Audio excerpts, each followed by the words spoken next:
안녕하세요. 5월 3일 매일 성경 함께 나누겠습니다. 첫 번째 문단입니다. 제자들은 성령이 말하게 하심을 따라 다른 언어들로 말하였습니다. 어디서 오순절날 다 같이 모인 곳에서 어떻게 각 사람의 위에 불의 혀같이 갈라지는 것, 급하고 강한 바람 같은 소리가 온 집에 가득한 것, 성령의 충만함을 받고 말했습니다. 두 번째, 천하각국에서 온 유대인들은 하나님의 큰 일을 본다고 하였고 어떤 이는 당황하였고 어떤 이는 세술에 취하였다고 조롱하였다. 큰 일이라는 것은 우리가 이 각 언어로 하나님의 큰 일을 말함을 듣는 그 일이고 난곳방언으로 듣게 되는 일이고 또 이 하나님의 큰 일은 또 예수 그리스도에 대한 일이기도 하겠습니다. 어쨌든 하나님의 큰 일을 듣는다고 했습니다.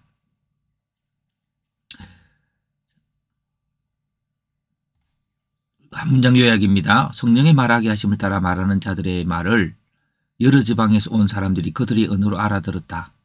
그렇게 한번 했습니다. 성령이 깨닫게 해줬다. 이게 이제 핵심이겠습니다. 주제는 성령의 말하심. 자, 성령이 말하게 된 시기가 오순절이었고 말하는 자들은 제자들. 성령이 말하는 언어는 이제 제자들이 각 지방 방언으로 말하여 여러 곳에서 온 사람들이 제자들이 말하는 것을 이해하게 되었습니다.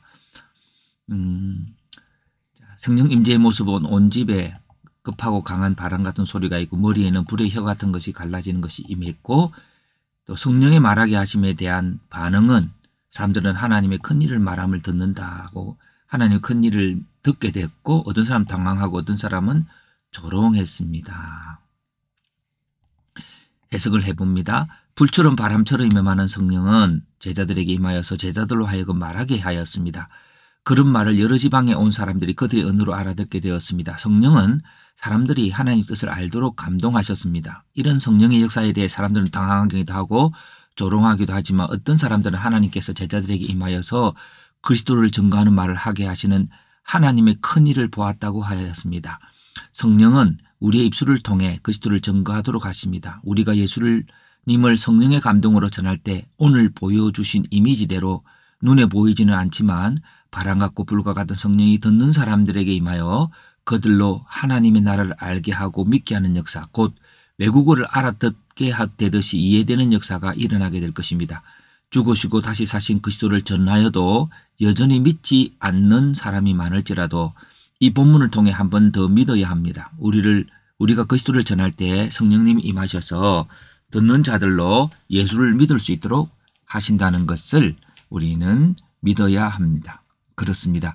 여전히 예수를 전할 때도 때로는 조롱하고 하는 사람이 있어도 믿는 사람 또한 내가 잘해서 믿는 게 아니고 오직 성령님만이 예수 그리스도를 전할 때에 그 가운데 예수를 믿게 하는 역사로 일어나는 겁니다. 그 한 가지 외에는 그 어떤 것도 하나님 나라를 이해시킬 수가 없음을 알고 특별히 예수 그리스도에 집중하시고 특별히 성경을 통해서 예수를 알아가는 일에 힘쓰십시다.